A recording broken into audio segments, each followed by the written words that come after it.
بسم الله الرحمن الرحيم ولكل أمة جعلنا منسكا ليذكروا اسم الله على ما رزقهم من بهيمة الأنعام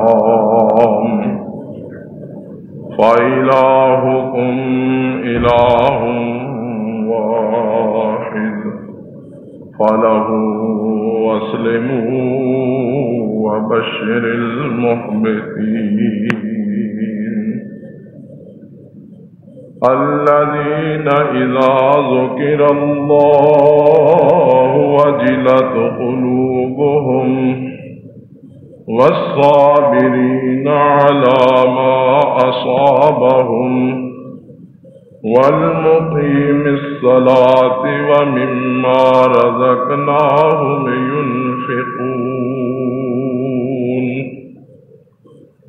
والبدن جعلناها لكم من شعائر الله لكم فيها خير فاذكروا اسم الله عليها صواف فإذا وجبت جنوبها فكلوا منها وأطعموا القانع والمعتر كذلك سخرناها لكم لعلكم تشكرون لن ينال الله لحومها ولا دماؤها ولكن يناله التقوى منكم كذلك سخرها لكم لتكبروا الله على ما هداكم وبشر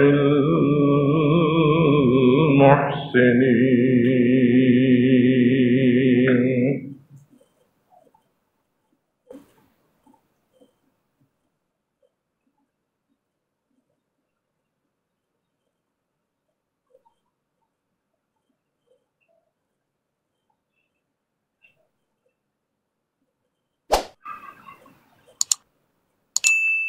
امت مسلمہ کے لیے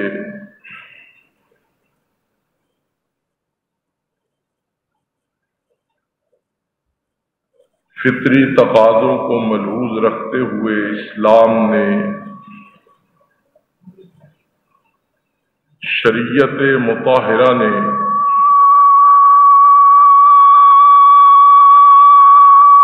جاہلیت کے تہواروں کے بدلے میں ایسے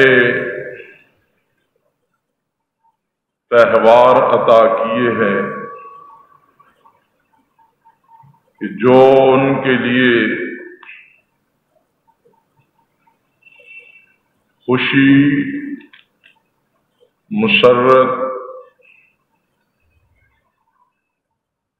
اور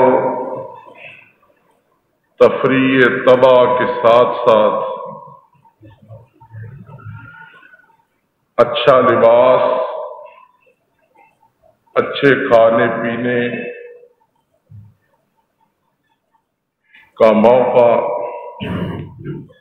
اور پھر اس کے ساتھ ساتھ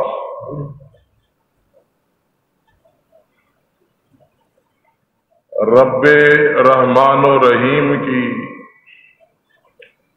رضا اور خوشنودی کے حصول کا بھی بہترین موقع ہے۔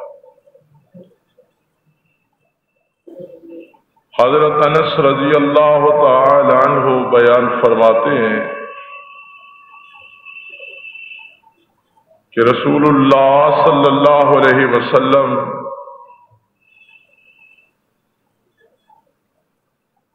جب ہجرت کر کے مکہ مکرمہ سے مدینہ طیبہ تشریف لائے تو ہم جاہلیت کے طور طریقوں کے مطابق اپنے تہوار منایا کرتے تھے کہ جن کے اندر ہم کھیل کود، لاہ و لاڑ اور میلے ٹھیلے لگایا کرتے، اور یہ دن ہمارے لیے نہایت آوارگی اور عیاشی کے دن ہوتے تھے۔ پیغمبر اسلام صلی اللہ علیہ وسلم نے فرمایا کہ میں ان تہواروں کے بدلے تمہیں 2 ایسے دن عطا کرتا ہوں کہ جو تمہارے لیے عید کے دن بھی ہوں گے، خوشی کے دن بھی ہوں گے، اور اس کے ساتھ ساتھ اللہ کی رضا، اللہ کی رحمت اور تقرب کے حصول کے بھی بہترین مواقع ہیں۔ چنانچہ آپ نے اپنی امت کے لیے 2 دن مقرر فرمائے، ایک یوم الفطر کا اور دوسرا یوم الاضحیٰ۔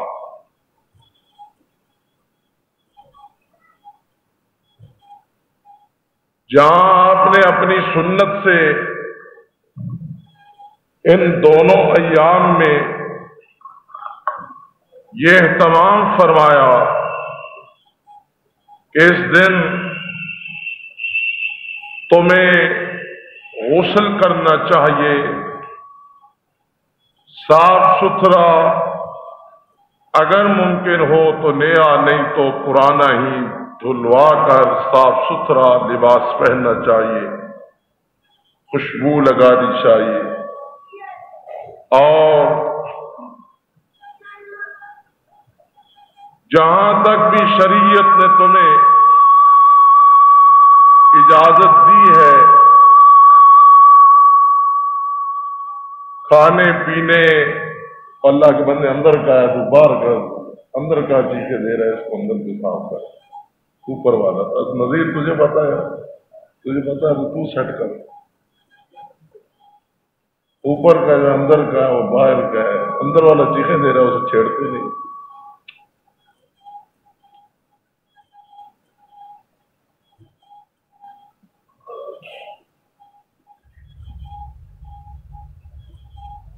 اصل میں یہ گدی ایسی ہے نا، جو یہاں اس گدی پہ بیٹھتا ہے چھٹی ہو جاتی ہے۔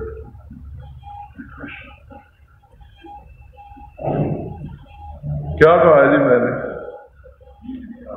کیا کہا ہے؟ میں نے کہا کیا ہے؟ میں نے عرض کیا کیا ہے؟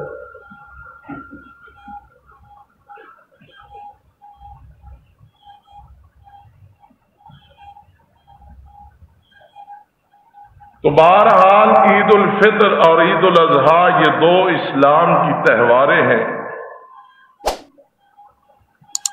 اور یہ بات بنیادی طور پر سمجھنی چاہیے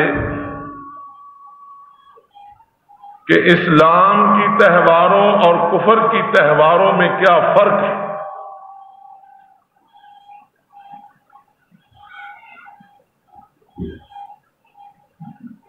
یہ وہ چیز ہے کہ جس پر بہت کم کہا جاتا اور بہت کم غور بھی ہوتا ہے۔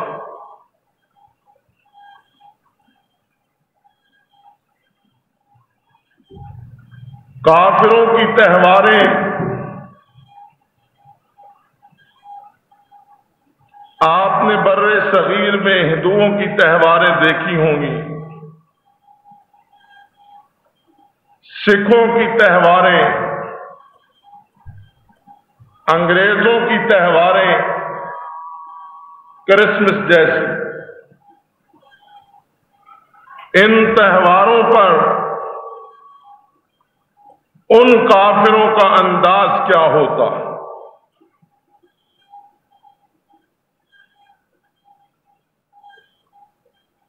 وہ یہ سمجھتے ہیں کہ ہم نے جو عیاشی اس دن کرنی ہے کر لیں، ہمیں کوئی روک ٹوک نہیں۔ اور بالعموم وہ لوگ تفریح گاہوں کا رخ کرتے ہیں، سمندر کے ساحلوں میں، تفریح گاہوں میں، باغات وغیرہ میں، اور اسی طرح پکنک پوائنٹوں پر شرابیں پینا، ننگے ناچ، مخلوط قسم کی محافل برپا کرنا اور بے ہنگم انداز کے ساتھ اچھل کود، گانا بجانا، موسیقی، راگ رنگ، انہی چیزوں کو وہ اپناتے اور سمجھتے ہیں کہ ہم نے اپنی خوشی کا اظہار اس طرح کیا۔ جس طرح مسلمان بھی یہ سمجھتے ہیں کہ 2 رکعت ہم نے پڑھی نہ پڑھی بس اس کے بعد ہم آزاد ہیں، اور ہم نے عید کے دن کو عیاشی کا دن سمجھ کر منانا ہے۔ اور پھر آپ نے دیکھا ہوگا کہ نوجوان مسلمانوں کے انہی کافروں کے نقش قدم پہ چلتے ہوئے کس انداز سے عیاشی، فحاشی، عریانی اور بیرا روی کی طرف مائل ہوتے۔ اسلام نے جو خوشی کا دن دیا ہے وہ ان کافر قوموں سے بالکل مختلف اور ان کے برعکس، ان کی خوشی میں بھی اللہ کی رضا کی جستجو ہوتی ہے، رب کبریا کی رضا و رحمت کے یہ طلبگار ہوتے ہیں، اور ان کی خوشیاں بھی اللہ احکم الحاکمین کے احکامات اور ہدایات کے تابع ہوتے ہیں۔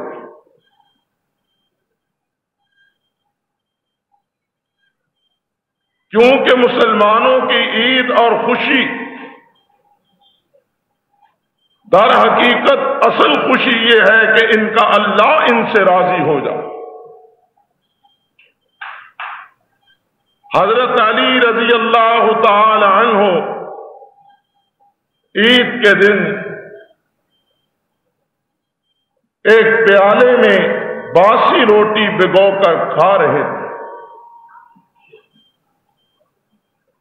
کسی نے کہا علی آج تو عید ہے، آج خوشی کا دن ہے، آج لوگ رنگ برنگے کپڑے پہن رہے ہیں، اچھے اچھے عمدہ قسم کے کھانے کھا رہے ہیں، اور آپ خاموشی سے پیالے میں، پرانے پیالے میں باسی روٹی پانی میں بھگو کے کھا رہے ہیں، کیا آپ کو خوشی نہیں، عید نہیں؟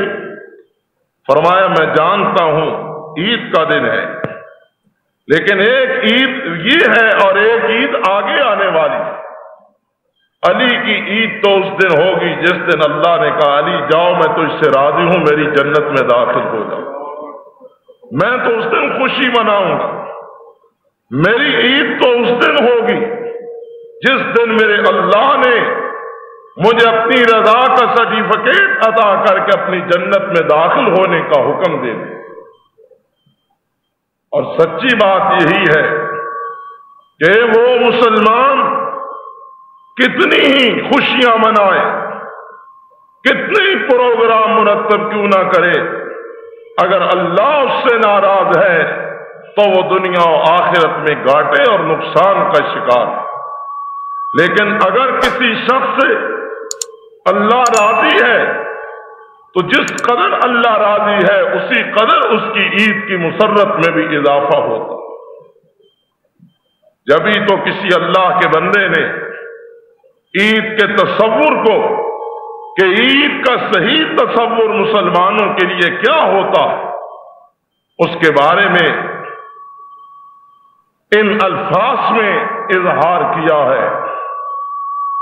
فرماتے ہیں لیس العید لمن لبس الجدید، لیس العید لمن لبس الجدید، انما العید لمن خاف بالوعید۔ عید اس کی نہیں کہ جو شخص عمدہ قسم کا صاف ستھرا نیا اور مہنگا زیادہ قیمت والا لباس پہن لیتا ہے۔ لیس العید لمن لبس الجدید، انما العید لمن خاف بالوعید۔ عید تو حقیقتاً اس شخص کی ہے کہ جو اپنے رب کے عذاب سے ڈر کر گناہوں کو چھوڑ دیتا ہے اور اپنے رب کی رضا کو حاصل کر لیتا ہے۔ فرماتے ہیں لیس العید لمن تزین بزینت الدنیا، انما العید لمن تزود بزاد التقوی۔ عید اس کی نہیں کہ جو دنیا کی زیب و زینت سے اپنے آپ کو آراستہ پیراستہ کر لیتا ہے۔ انما العید لمن تزود بزاد التقوی۔ اصل عید اس شخص کی ہے، حقیقتاً عید اس کی ہے کہ جس آدمی نے اپنے لیے تقوی کا زاد راہ جمع کر لیا، جس شخص کو اللہ کا خوف نصیب ہو گیا، جس شخص کو اللہ کا ڈر نصیب ہو گیا، جس شخص کو پرہیزگاری کی دولت نصیب ہو گئی، جس شخص کو خشیت خداوندی نصیب ہو گئی، یہ ہے حقیقی عید کا توشہ، یہ ہے عید کی زینت کہ انسان تقوی سے آراستہ پیراستہ ہو جائے۔ اور تقوی ہی ہے کہ جس کی بنا پر انسان ہے، وگرنہ تقوی خارج ہے تو انسان جانور سے بھی بدتر ہے۔ اللہ نے اسی لیے فرمایا نا، یا بنی آدم یا بنی آدم قد انزلنا علیکم لباسا یواری سوآتکم وریشا ولباس التقوی ذالک خیر۔ اے بنی آدم، ہم نے ایک لباس تمہیں وہ عطا کیا کہ جس کو تم پہن کر اپنے جسم اور اپنے سطر کو ڈھانپتے ہو۔ یہ لباس، یہ کپڑے، یہ تمہارے ملبوسات، یہ بھی ہم ہی نے تمہیں عطا کیے کہ جن کے ساتھ تم اپنے سطر کو ڈھانپتے ہو۔ اور ایک لباس ہم نے تمہیں تقوی والا عطا کیا ہے، اور یہ پرہیزگاری کا لباس، یہ تقوی کا لباس، یہی لباس بہتر لباس، عمدہ لباس، جس شخص نے تقوی اور پرہیزگاری کا لباس زیب تن کر لیا، وہ شخص یوں سمجھو کہ پردہ پوش ہو کر اللہ کی جنت میں داخل کیا جائے گا۔ اور جس نے دنیا کے قیمتی لباس کو پہن لیے لیکن تقوی والا لباس اتار دیا، اللہ کا ملحاقمین اسے برہنہ کر کے جہنم کی آگ میں ڈالیں گے۔ اللہ نے قربانیوں کا بھی یہی مدعا بیان فرمایا۔ فرمایا لن ینال اللہ لحومہا ولا دماؤہا ولکن ینالہ التقوی منکم۔ نادانو مت یہ سمجھ لو کہ اللہ کو گوشت کی ضرورت ہے، خون کی ضرورت ہے، اس لیے کہتا ہے اونٹ خریدو، گائے خریدو، بکرے خریدو، ذبح کرو اور گوشت اللہ کے گھر بھجواؤ۔ اللہ کو شاید تمہارے گوشت اور خون کی ضرورت۔ کافر اور مشرک یہی کیا کرتے تھے، جانور ذبح کرتے نا اور جانور اٹھا کر بیت اللہ میں لے جایا کرتے، بیت اللہ کی دیواروں سے خون ملتے، کہتے اللہ یہ تیرے لیے ہے، ہم نے تیرے گھر لا کے ڈال دیا۔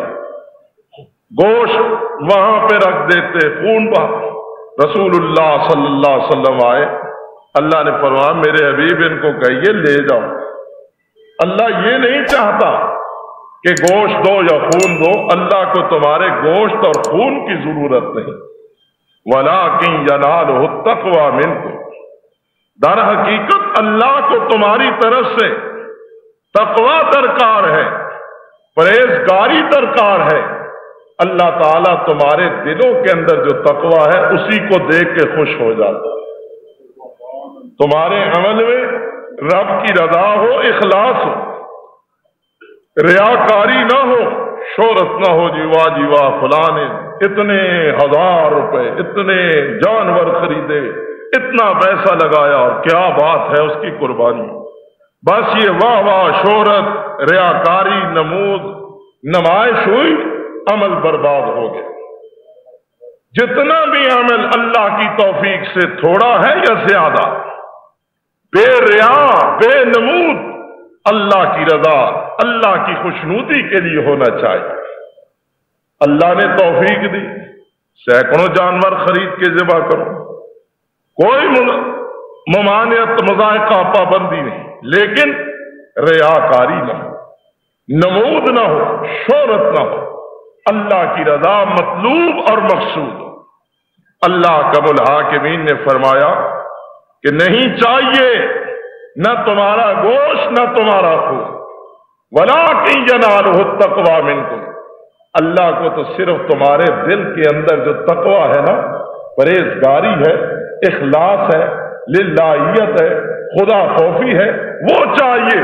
بس وہ اپنے اندر پیدا کر لو، تمہاری قربانیاں بارگاہ رب العزت میں مقبول ہو جائیں۔ اور اگر یہ نہیں ہے تو یاد رکھے کتنی ہی بڑی قربانی کیوں نہ ہو، اس کی کوئی قیمت نہیں، کوئی قیمت نہیں۔ قرآن نے آدم علیہ السلام کے 2 بیٹوں کا ذکر کیا ہے، حابیل اور قابیل۔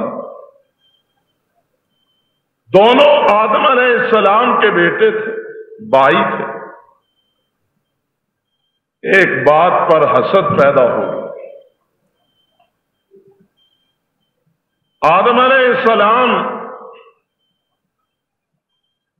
جس لڑکی کا نکاح حابیل سے کرنا چاہتے تھے، قابیل چاہتا تھا کہ اس سے نکاح میرا ہو جائے۔ آدم علیہ السلام نے فرمایا اس کا حل یہ ہے کہ دونوں اپنی اپنی قربانی اللہ کی بارگاہ میں پیش کریں، جس کی قربانی قبول ہو جائے فیصلہ اس کے حق میں خدا بندی ہے اللہ کی طرف سے۔ چنانچہ قربانی دونوں نے پیش کی، اور اس دور میں قربانی کی مقبولیت کی یہ دلیل تھی کہ ہر شخص اپنی اپنی قربانی ایک کھلی جگہ رکھ دیتا، آسمان سے آگ کا بگولا آتا اور جس کی قربانی کو وہ بگولا مس کر کے جلا دیتا، سمجھا جاتا تھا کہ اللہ نے اس کی قربانی کو قبول کر لیا۔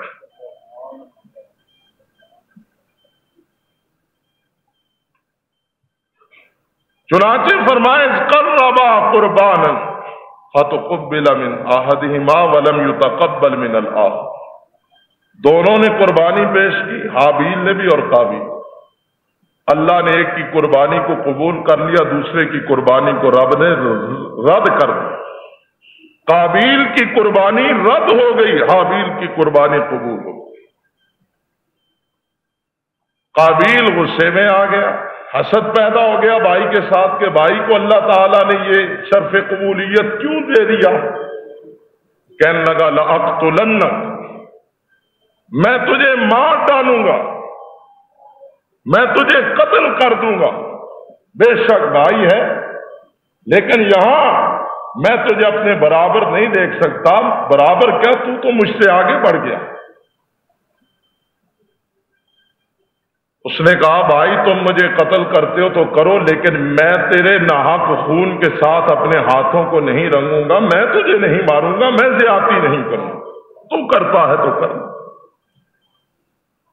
باقی رہا یہ مسئلہ کہ تیری قربانی اللہ نے قبول نہیں کی، میری قربانی قبول کر لی ہے، تو بات میں تجھے پتے کی بتاتا ہوں، اور وہ یہ ہے کہ انما یتقبل اللہ من المتقین، اللہ قربانی انہی کی قبول کرتا ہے جو پرہیزگار ہوتے ہیں۔ اگر تیرے اندر بھی تقویٰ ہوتا، پرہیزگاری ہوتی، تو اللہ تعالیٰ تیری قربانی کو بھی قبول فرما دیتا، لیکن تو تقویٰ اور پرہیزگاری کی نعمت سے محروم ہے، اس لیے اللہ نے تیری قربانی کو رد کر دیا۔ تو کہا انما یتقبل اللہ من المتقین، اللہ انہی سے قبول کرتا ہے، انہی کے عمل قبول کرتا ہے جن کے اندر تقویٰ ہوتا ہے، پرہیزگاری ہوتی ہے، اور ہر عمل کی مقبولیت کا دار و مدار اور انحصار تقویٰ پر ہے، پرہیزگاری پر، خدا خوفی پر ہے۔ ہماری ناکامی اور ہماری اللہ کے ہاں عدم مقبولیت کی سب سے بڑی وجہ اور سبب یہ ہے کہ باقی سب کچھ ہے ہمارے اعمال کے اندر، اگر کوئی چیز مفقود ہے تو وہ تقویٰ ہے۔ تقویٰ نہیں، اور ہر چیز مل جائے گی، لیکن تقویٰ اور پرہیزگاری یہ نایاب ہے، مفقود ہے۔ اور جہاں تقویٰ نہیں وہاں کوئی عمل قبول نہیں، نماز ہے، روزہ ہے، حج ہے، زکوٰۃ ہے، صدقہ ہے، خیرات ہے، بنائے مساجد ہے، کوئی بھی عمل اللہ کا الحاکمین اس وقت تک قبول نہیں کرتے جب تک تقویٰ ہے۔ تو کہنے والے نے کہا لیس العید لمن تزین بزینت الدنیا انما العید لمن تزود بزاد التقوی، عید اس کی نہیں ہے کہ جس نے اپنے آپ کو دنیاوی زیب و زینت سے آراستہ و پیراستہ کر لیا ہے، بلکہ انما العید لمن تزود بزاد التقوی، عید اس کی ہے کہ جو تقویٰ اور پرہیزگاری کا زاد راہ اکٹھا کر لیتا ہے۔ لیس العید لمن نصب القدور انما العید لمن صعد بالمقدور، عید اس آدمی کی نہیں کہ جو آج کے دن اچھے اچھے عمدہ عمدہ کھانے پکا لے، اچھی اچھی لذیذ قسم کے ڈشیں تیار کر کے کھا لے۔ لیس العید لمن نصب القدور، جس نے قسمہ قسم کی ہنڈیاں، قسمہ قسم کے کھانے پکا کے کھا لیے اور کہا کہ مزہ آ گیا، آج بڑی عید ہے، فرمایا نہیں، انما العید لمن صعد بالمقدور، عید اس کی ہے کہ جس نے حد المقدور سعادت مندی کو حاصل کیا ہے، سعادت مندی کو حاصل کیا ہے۔ لیس العید لمن رکب البطایا انما العید لمن ترک الخطایا، عید اس کی نہیں کہ جو آج کے دن رنگ برنگی سواریوں پہ گاڑیوں پہ سوار ہو کر تفریح کرتا ہے، اور گاڑیاں اور موٹر سائیکل فراٹے بھرتے ہوئے ادھر سے ادھر وہ کہتا میں نے آج بڑی تفریح کری، بڑا خوش ہوتا ہے۔ فرمایا نہیں، عید تو اس کی ہے، عید اس کی ہے، انما العید لمن ترک الخطایا، عید اس کی ہے جس نے خطاؤں کو اور گناہوں کو چھوڑنے کا اللہ سے عہد کر لیا۔ یہ فرق ہے جاہلیت کے پیروکاروں کی عید کے اندر اور اللہ کے ماننے والے مسلمانوں کی عید کے اندر۔ مسلمان ترک خطا کو عید سمجھتے ہیں، اور غیر مسلم دنیا کی زیب و زینت کو، کھانے پینے کو، سیر و تفریح کو، اچھے اچھے خوبصورت قسم کے دیدہ زیب اور جدید لباس پہننے کو عید سمجھتے ہیں، جبکہ اسلام کا تصور عید اس سے مختلف ہے، اس سے جدا ہے۔ اور آپ دیکھتے ہیں کہ اسی لیے اس عید کا تہوار تکبیرات سے شروع ہوتا ہے، 2 رکعت نماز رکھی گئی، خطبہ رکھا گیا، دعا رکھی گئی، کھلے میدان میں اجتماعی حاضری اور عبادت رکھی گئی۔ اس کا کیا مطلب کہ اس خوشی کے دن کا آغاز اللہ کی کبریائی کے اعلان کے ساتھ کرو۔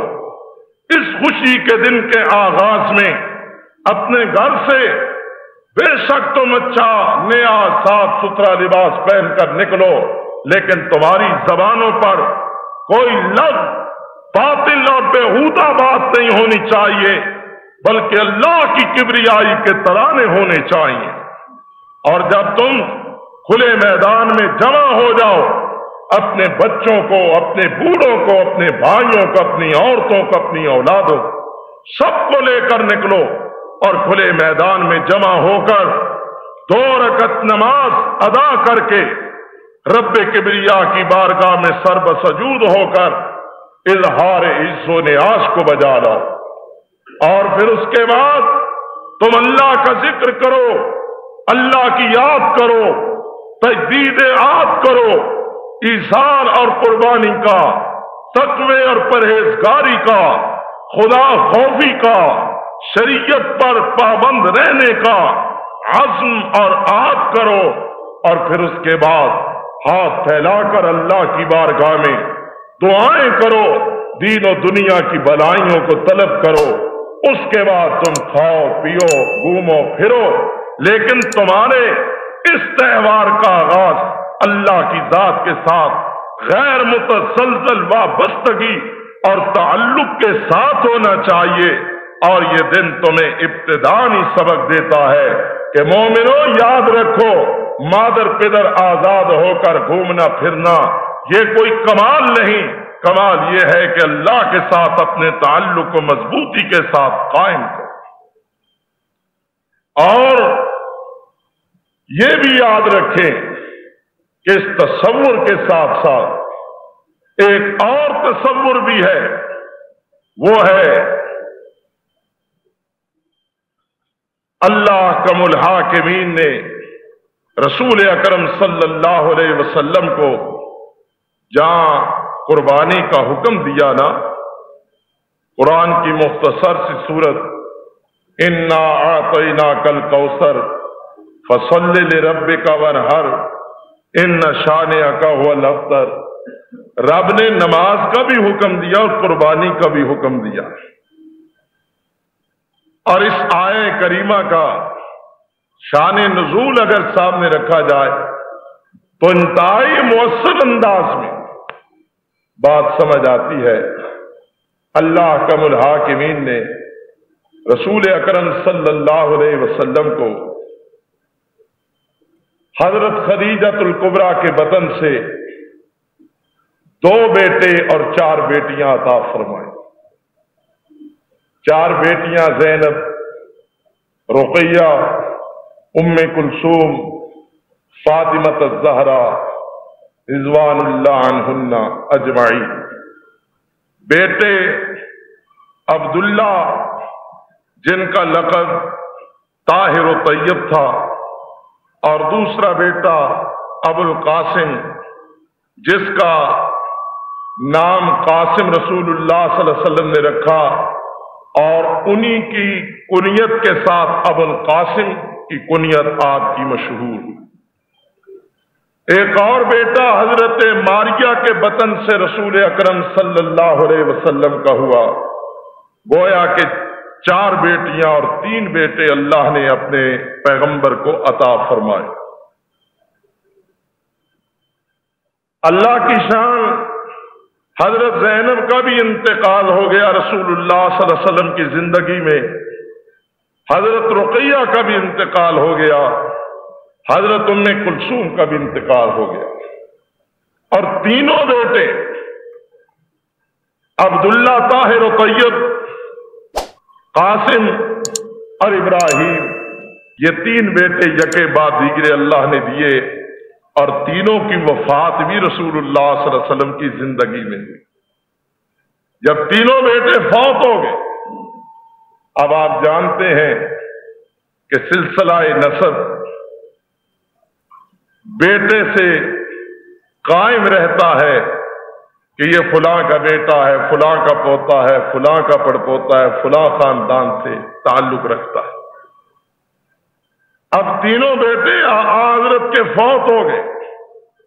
اللہ کی تقدیر ہر چیز پر غالب آئی، اور رسول اللہ صلی اللہ علیہ وسلم بڑے مغموم، محزون، پریشان، غمزدہ، افسردہ، غمناک رہے، لیکن آپ نے اللہ کی رضا کے سامنے سر تسلیم خم کیا اور صبر و ثبات کا مظاہرہ کیا۔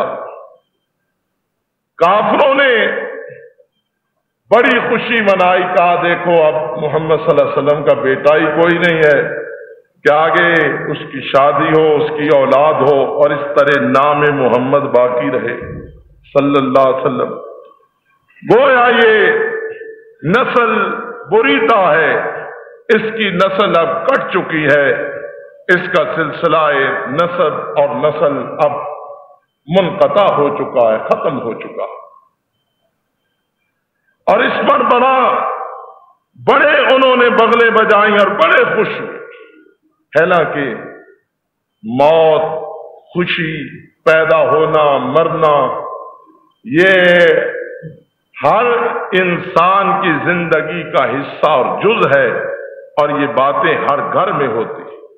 خوشی بھی آتی ہے، دکھ اور غم بھی آتے ہیں، لیکن کسی کے دکھ اور غم اور رنج پر خوش نہیں ہونا چاہیے، یہ مسلمان کا کام ہے۔ یہ کسی شائستہ اور مہذب بندے کا کام نہیں، کسی کا بھائی مر جائے، کسی کا بیٹا مر جائے، کسی کی اور کوئی اس طرح مرگ ہو جائے تو وہ خوش ہو، نہیں۔ رسول اللہ صلی اللہ علیہ وسلم اس سلسلے میں بڑے حساس تھے۔ کافروں نے کئی مواقع پر جنگوں میں مسلمانوں کو شہید کرنے کے بعد ان کا مصلح کیا، مرنے کے بعد انہوں نے شہداء کی لاشوں کا مصلح کیا۔ بعض دفعہ صحابہ نے عرض کی، یا رسول اللہ ہمیں اجازت دیں، ہم بدلہ تو لیں، ہم بھی ان ظالموں کا مصلح کریں۔ تو اللہ کے حبیب نے فرمایا نہیں، میرے اللہ نے مجھے اس بات سے منع فرمایا ہے، مرنے کے بعد دشمنیاں ختم ہو جاتی ہیں۔ یہ مسلمانوں کا کام نہیں کہ مرنے کے بعد بھی ان دشمنیوں کو باقی رکھے، ختم۔ اب وہ اللہ کے سپرد، اللہ کے حوالے، اللہ کی طرف روانہ ہو گیا، اب جیسا اللہ چاہے گا اس کے ساتھ سلوک کرے گا۔ کافر بڑے خوش ہوئے کہ تینوں بیٹے مر گئے۔ رسول اللہ صلی اللہ علیہ وسلم، ایک تو بیٹوں کی جدائی کا صدمہ، دوسرا ان تانوں کا صدمہ، لوگوں کی اور مخالفین اور اعداء کی یہ طرح طرح کی باتیں، دل پر زخم جو تھے ان پر نمک چھڑک۔ حضرت صلی اللہ علیہ وسلم بڑے پریشان۔ ان باتوں کو سن سن کر دل گرفتہ ہوتے۔ اللہ کا الحاکمین نے ان حالات میں یہ سورہ مبارکہ اتاری، فرمایا انا اعطیناک الکوثر،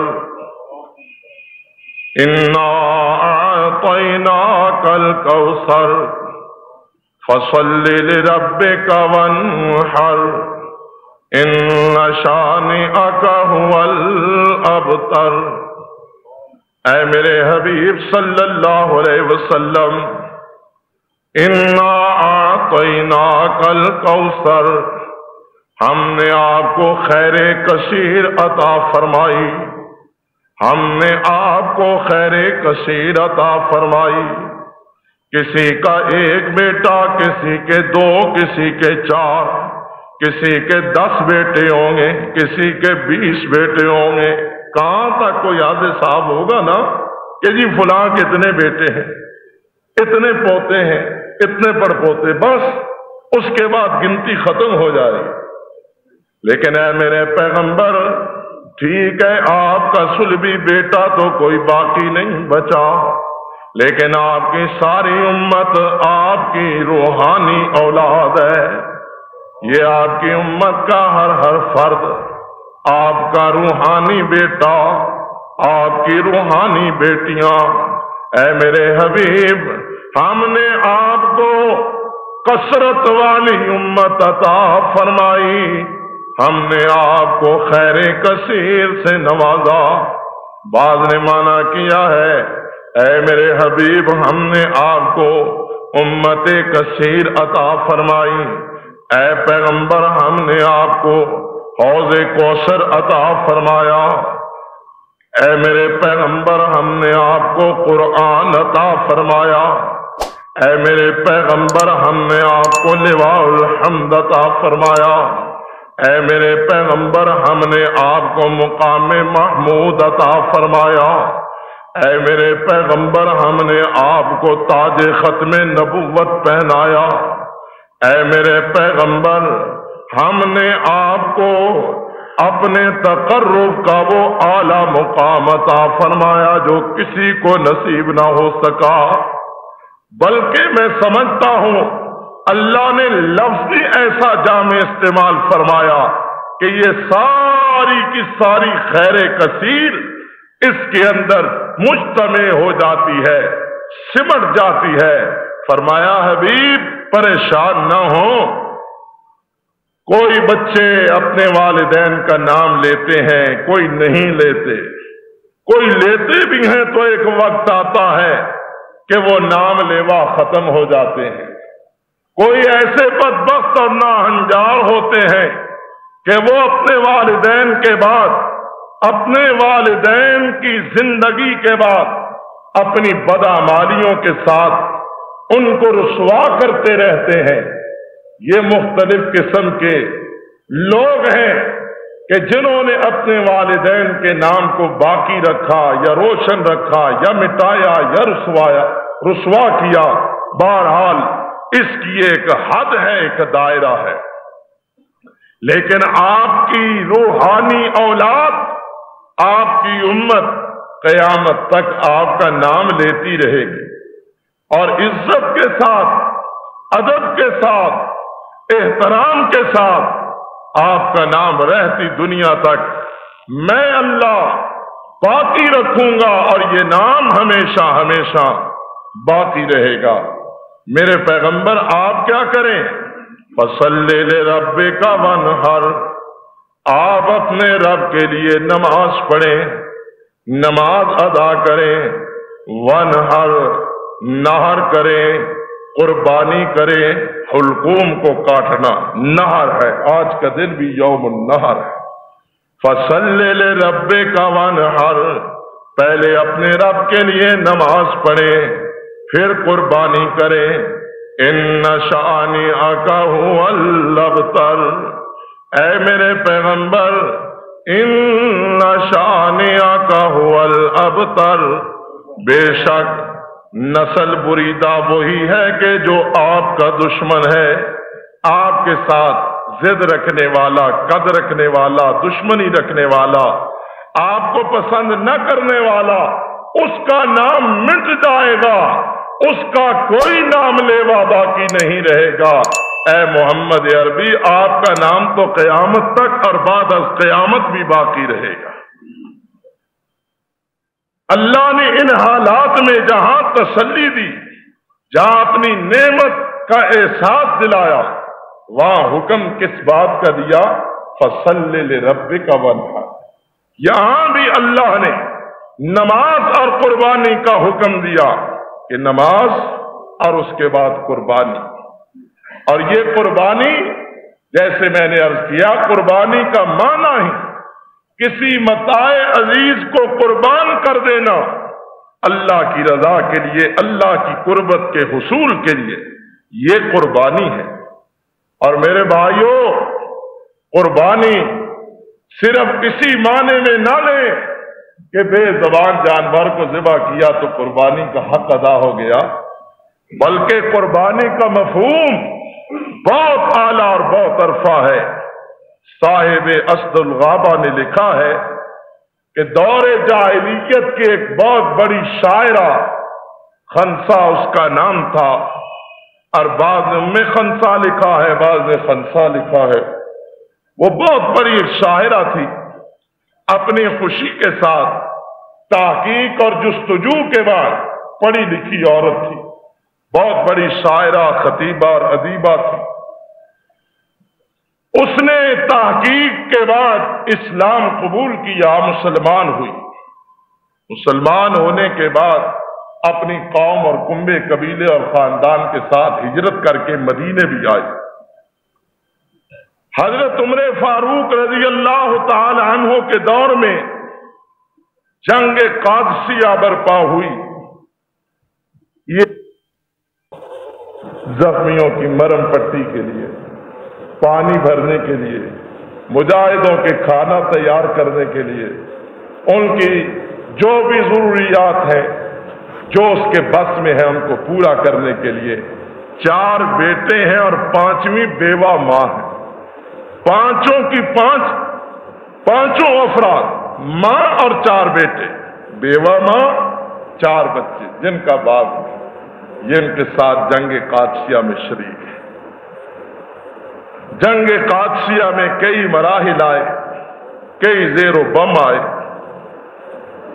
جب فیصلہ کن مرحلہ آیا اور یوں لگ رہا تھا کہ جیسے جنگ کی بھٹی پوری طرح آتش فشاں بن چکی ہے اور پوری قوت اور توانائی کے ساتھ سلگ اٹھی، یہ ایک رات اپنے 4 بیٹوں کو جمع کرتی ہے، کہتی ہے بیٹا میں تمہیں آج واعظ کرنا چاہتی ہوں، خطاب کرنا چاہتی ہوں۔ میں نے عرض کیا ہے کہ ادب میں، کلام و بلاغت میں اور عربی کی قدیم کتابوں میں اس عورت کا تذکرہ بڑے احسن اور عمدہ انداز میں ملتا ہے۔ بہت بڑی خطیبہ تھی، بہت بڑی ادیبہ اور شاعرہ اور بہت بڑی عالمہ، اور کہنے لگی بچوں ہمارا خاندان بہت اعلیٰ خاندان اور تم ایک بہت بڑے باپ کے بیٹے، میں ایک بہت بڑے باپ کی بیٹی ہوں، لیکن یاد رکھو میں نے نہ اپنے نفس میں خیانت کی، نہ تمہارے باپ کے معاملے میں خیانت، نہ تمہاری تعلیم و تربیت میں کوئی کمی اور کوتاہی۔ بیٹو میں نے پوری دیانتداری اور امانت کے ساتھ تمہاری پرورش اور کفالت کی، اور اللہ نے ہماری نیک نیتی کا ثمرہ ہمیں یہ دیا کہ ہمیں ایمان و اسلام کی نعمت عطا فرمائی۔ اللہ نے ہمیں محمد الرسول اللہ صلی اللہ علیہ وسلم کا امتی بنایا۔ بیٹا ہم نے خوشی سے ایمان لایا، خوشی سے ہجرت بھی کی، خوشی سے جہاد میں بھی شریک ہوئے۔ آج یوں لگتا ہے جہاد کی بھٹی پوری طرح سلگ اٹھی، اور میں تمہیں اللہ کی کتاب کی ایک آیت ذہن نشین کروانا چاہتی ہوں کہ یا ایھا الذین آمنوا اصبروا وصابروا ورابطوا واتقوا اللہ لعلکم تفلحون۔ صبر کرنا، ڈٹے رہنا، اپنے موقف پہ پکے رہنا، بزدلی کمزوری نہ دکھانا، اللہ سے ڈرتے رہنا، تم کامیاب ہو جاؤ گے۔ بیٹا میں جانتی ہوں دنیا کی لذتیں اور عیش و عشرت انسان کو بہت ساری اچھائیوں سے روکتی ہے،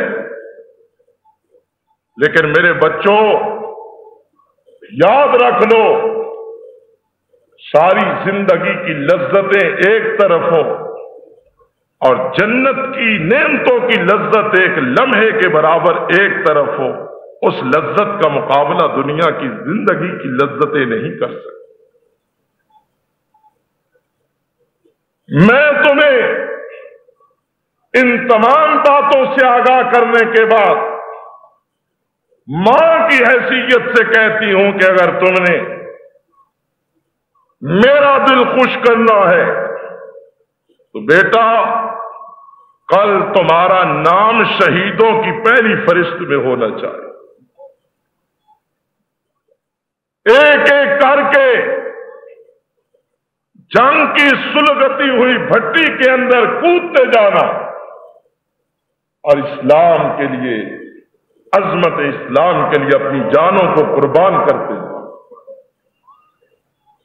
ماں نے سرزمین قادسیہ میں رات کی تاریکیوں میں بیوہ ماں اپنے یتیم بچوں کو اپنے زانوں کے ساتھ بٹھا کر اس قربانی کی تلقین کرتی ہے۔ صبح ہوتی ہے، واقعی یہ وقت دور فاروقی میں مجاہدین کے لیے ایک بہت بڑا پرآشوق اور پرآزمائش دور تھا، لیکن ماں کی نصیحت، اسلام کے اوپر قربان ہونے کا درس جو ماں نے دیا تھا ان بچوں کو یاد تھا۔ ماں نے کہا بیٹا مجھے تمہاری زندگی کی خبر سن کر خوشی نہیں ہوگی، مجھے خوشی ہوگی تو تمہاری شہادت کی خبر سن کر ہوگی۔ ماں مشکیزہ اٹھا لیتی ہے، مرم پٹی کا سامان تیار کرتی ہے، میدان جنگ میں مجاہدوں اور غازیوں کو پانی پلاتی ہے، زخمیوں کی مرم پٹی کرتی ہے، جو کچھ اس سے ہو سکتا ہے کر۔ اطلاع ملی کہ ماں تیرا بیٹا شہید ہو گیا ہے۔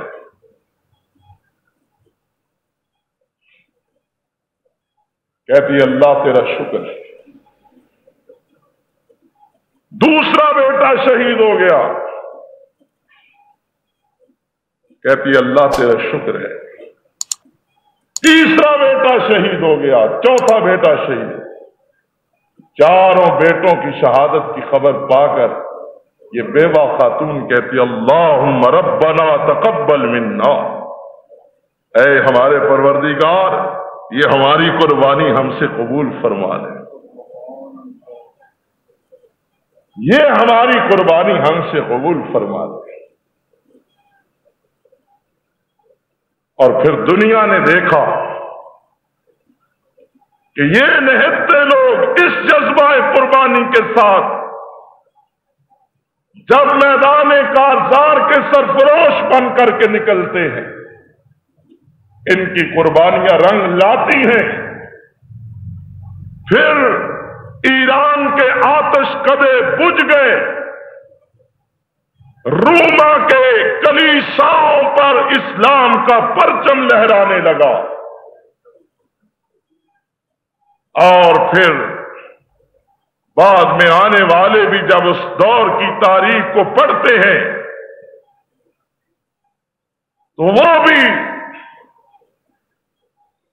یہ کہنے پہ مجبور ہو جاتے ہیں کہ دشت تو دشت رہے، دریا بھی نہ چھوڑے ہم نے، بحر و ظلمات میں دوڑا دیے گھوڑے ہم نے۔ اس دور کے اندر یہ قربانیاں، بھائیو، حقیقتاً بات یہ ہے کہ مسلمان جب تک جانور کی قربانی کے ساتھ ساتھ اپنی قربانی کے تصور سے بھی آگاہ تھا، مسلمان بھی سرخرو تھا، اسلام بھی سربلند تھا، اور جب اس نے سمجھ لیا کہ میری گردن چھوٹی اور جانور کی گردن کو ہی کاٹ ڈالو یہی قربانی ہے، تو اس نے قربانی کے مفہوم کو نہ سمجھا، اور یہ یہی سمجھتا ہے کہ گوشت خوری کا نام ہی قربانی ہے۔ اللہ احکم الحاکمین نے فرمایا کہ ہم نے ہر امت کے لیے کسی نہ کسی انداز کے ساتھ قربانی کو مقرر کیا ہے۔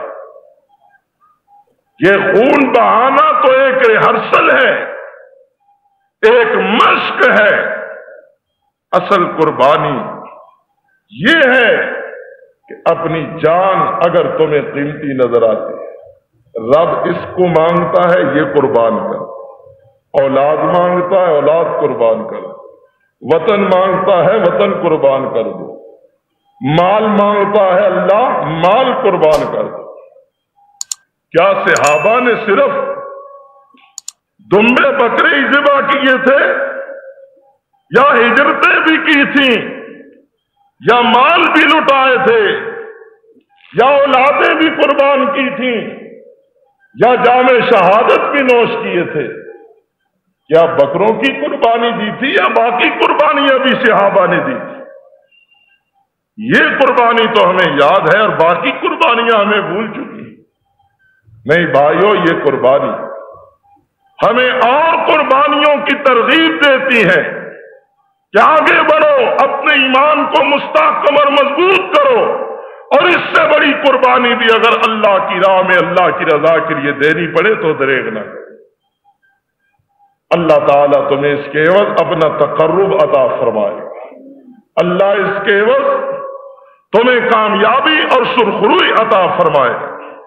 یہ ہے اصل وہ چیز کہ جو اس موقع پہ ہمیں سبق اور درس کے طور پہ سکھائی گئی کہ ہر قیمتی سے قیمتی چیز کو حضرت ابراہیم نے وَفَدَيْنَاهُ بِذِبْحٍ عَظِيمٍ کے تحت ذبیحہ عظیم اللہ کے راستے میں اللہ کی راہ میں قربان کیا۔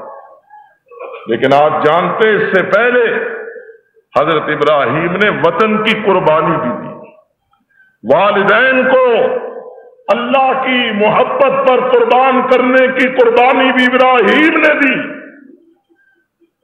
ابراہیم نے کہا تھا نا وَأَعْتَزِلُكُمْ وَمَا تَدْعُونَ مِن دُونِ اللَّهِ، ابا جی اگر آپ مجھے شرک کی بات بتلاتے ہیں، اے میرے والد آپ مجھے شرک کی بات بتاتے ہیں، تو یاد رکھیں میں یہ قربانی بھی دینے پر تیار ہوں، میں آپ کو بھی اور آپ کے خداؤں کو بھی چھوڑ دوں گا لیکن اپنے اللہ کو نہیں چھوڑوں۔ یہ قربانی بھی ابراہیم علیہ السلام نے دی، وطن کو چھوڑا، اپنے پیارے وطن، اپنی دھرتی ہر کسی کو عزیز ہوتی ہے، اپنا وطن جن فضاؤں میں وہ سانس لیتا ہے، پیدا ہوتا ہے، پروان چڑھتا ہے، ان فضاؤں سے بڑا پیار ہوتا ہے۔ لیکن ایک وقت ایسا بھی آتا ہے، اور آپ نے پچھلے جمعوں میں سنا کہ نبی اکرم صلی اللہ علیہ وسلم ہجرت کے موقع پر آپ دیدہ تھے، مکے سے جدائی کے وقت آپ فرما رہے تھے، اے سرزمین مکہ مجھے بڑا ہی تجھ سے پیار ہے، کبھی نہ جاتا لیکن تیرے رہنے والوں نے مجبور کیا، بڑی محبت لیکن چھوڑنا پڑا، اللہ کی رضا کے لیے تو چھوڑ دیا۔ ابراہیم علیہ السلام نے چھوڑ دیا، بابل سے عراق سے چلے فلسطین شام، پڑاؤ بپڑاؤ چلتے آئے، اللہ نے پھر ایسے مقام پر پہنچایا جہاں کوئی زندگی کے آثار نہ تھے،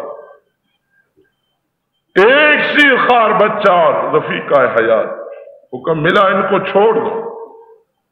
اب بیوی اور بیٹے کی جدائی کی قربانی دینی پڑی، ابراہیم علیہ السلام نے یہ قربانی بھی پیش کی، اپنی جان کی باری آئی، اپنی جان کو آگ کے چخے میں ڈال کے اپنے جسم کو بھی قربان کرنے کی حضرت ابراہیم علیہ السلام نے قربانی پیش کی۔ بیٹے کی باری آئی، اکلوتے بیٹے کی گردن پہ چھری چلا کر اسماعیل ذبیح اللہ کو اللہ کے راستے میں قربان کرنے کا عزم لے کر بیٹے کی گردن پہ چھری رکھ دی، بیٹے کو بھی قربان کیا۔ یہ تمام قربانیاں دی، پھر وہ فدیناہ بذبح عظیم، پھر وہ ذبیحہ عظیم ذبح ہوا۔ اس سے پہلے بڑی قربانیاں تھیں، ہم بکروں کو تو شوق سے ذبح کریں، جانوروں کو تو شوق سے ذبح کریں، لیکن اور کوئی قربانی دینے کی اگر ہمیں ضرورت لائق ہو، ایسا وقت آئے تو ہم اس کے لیے تیار نہیں۔ ہم قربان ہونا، قربانی دینا، اللہ کی قربت کو تلاش کرنا، یہ تو دور کی بات ہے میرے بھائیوں، ہم تو اللہ کی ناراضگی کو، اللہ کے غضب کو دعوت دے رہے ہیں، اپنے قول سے، اپنے فعل سے، اپنے عمل سے، اپنے کردار سے، اپنے چال چلن سے۔ کس قدر ہماری زندگیوں میں بے دینی ہے، کس قدر ہم خرافات اور منکرات کا شکار ہیں، کس قدر ہم منافقت کی دلدل میں دھنسے ہوئے ہیں، کس قدر ہم تضاد خیالی اور تضاد بیانی کا شکار ہیں، کس قدر ہمارا معاشرہ منافقت کا شکار ہے، کس قدر ہم نے دوسروں کے حقوق کو غصب کیا ہوا ہے، کس قدر ہمارے اندر بے حیائی، فحاشی اور یعنی اور بے راہ روی پوری طرح سرایت کر رہی ہے۔ کیا یہ چیزیں اللہ کے تقرب کو حاصل کرنے کا سبب بنتی ہیں یا اللہ سے دور کر دیتی ہیں؟ میرے محترم بھائیوں، ٹھنڈے دل سے غور کرو، اگر یہ چاہتے ہو کہ ہمیں قیامت کے دن اللہ کی قربت اس طرح نصیب ہو کہ رب کبریا کے دامن رحمت میں ہمیں جگہ نصیب ہو، تو آج اپنی زندگیوں کو بدل لیں، سر سے لے کے پاؤں تک اپنے آپ کو، اپنے وجود کو اللہ کے راستے میں وقف کر دیں اور اپنے آپ کو راہ رب میں قربان کر دیں۔ میری اور آپ کی قربانی کیا ہے؟ سنیے، جس طرح ہم جانور ذبح کرتے کہتے ہیں اللہ ہمارا سب کچھ تیرے لیے، نماز، روزہ، قربانی، یہ جانور، یہ خون بہانا، یہ تیرے لیے۔ اس سے اگلا سبق، بلکہ اس سے پہلا سبق جو ہمیں اپنی ذات کے بارے میں یاد رکھنا چاہیے اور جس کے بارے میں رسول اکرم صلی اللہ علیہ وسلم نے فرمایا، من احب للہ وابغض للہ وآطى للہ ومنع للہ فقد استکمل الایمان۔ جس کی محبت ہے تو اللہ کے لیے، کسی سے محبت کرتا ہے اس لیے نہیں کرتا محبت کہ یہ پیسے والا ہے، یہ خان صاحب ہے، یہ نواب صاحب ہے، یہ جاگیردار ہے، یہ اقتدار والا ہے، یہ عزت والا ہے، اس کی محبت کی وجہ سے مجھے کچھ مل جائے گا۔ نہیں، وہ اگر کسی سے محبت کرتا ہے تو اللہ کے لیے کرتا ہے، بے شک وہ مفلس ہے، فقیر ہے، کنگال ہے، سادہ دل ہے، سادہ لو ہے، سادہ مزاج ہے، کوئی اس کے اندر نمود و نمائش والی بات نہیں۔ لیکن آپ دیکھتے ہیں، کہتے ہیں یہ اللہ کی محبت والا بندہ ہے، اللہ والا بندہ ہے، نیک آدمی ہے، اس سے ہم اللہ کے لیے محبت کرتے ہیں۔ احب للہ، محبت اللہ کے لیے، وابغض للہ، بغض ہے کسی سے، دشمنی ہے تو بھی اللہ کے لیے۔ ذاتی کوئی پرخاش نہیں کہ اس نے میرا مکان مار لیا، میری دکان مار لی، میرے کاروبار میں میرا حریف ہے، کسی اور بات کی مخاصمت ہے، کوئی بات نہیں۔ اس لیے دشمنی ہے کہ یہ بے دین آدمی ہے، اللہ کا مغضوب ہے، اس لیے اس سے نفرت ہے کہ وہ ظالم ہے، مشرک ہے، بدعتی ہے، بے دین ہے، بے نماز ہے، بے دین ہے، اور اس کی زندگی سے اللہ کی بغاوت کی بو آتی ہے، اس لیے نفرت ہے تو اللہ کے لیے۔ فرمایا مومن کسی سے محبت کرتا ہے تو اللہ کے لیے کرتا ہے، اس کے دل میں کسی کا پیار، کسی کی محبت، کسی کی الفت ہوتی ہے تو صرف ایک اللہ کی رضا کے لیے ہوتی ہے۔ کسی سے نفرت، بغض اور دشمنی ہے تو بھی اللہ کے لیے ہے، ذاتی کوئی غرض و غایت۔ وَآتَى لِلَّهِ، مومن کسی کو کچھ دیتا ہے تو بھی اللہ کے لیے دیتا ہے۔ وَمَنَعَ لِلَّهِ، روکتا ہے کسی کو نہیں دیتا تو بھی اللہ کی رضا کو ملحوظ رکھتا ہے کہ اس کو دینے میں اللہ راضی ہے، دے دیتا ہے، چاہے ذاتی طور پر اسے ناپسند ہی کیوں نہ ہو۔ اگر ذاتی طور پہ ایک آدمی کو دینا چاہتا ہے لیکن نہیں دیتا اس لیے کہ اگر اسے دوں گا تو میرا اللہ ناراض ہو جائے گا، مومن کی عطا بھی اللہ کے لیے، مومن کا روکنا بھی اللہ کے لیے، مومن کی محبت بھی اللہ کے لیے، مومن کی نفرت اور دشمنی، عداوت اور بغض بھی اللہ کے لیے۔ من احب للہ وابغض للہ واعطى للہ ومنع للہ، فرمایا جب یہ سب کچھ اللہ کے لیے ہو جائے، اپنے لیے نہیں،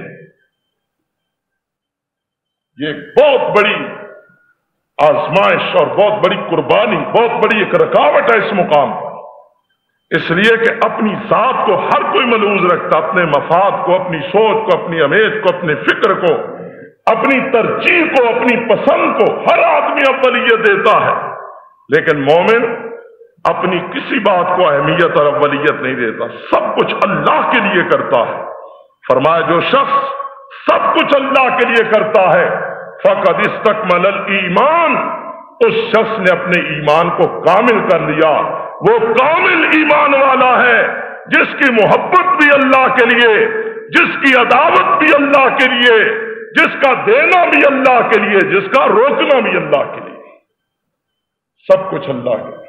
اور جب کوئی بندہ اللہ کے ساتھ ایسا تعلق قائم کرتا ہے، اپنے مفادات کو قربان کر دیتا ہے، پھر اللہ کا الحاکمین اس کو کیا عطا کرتے؟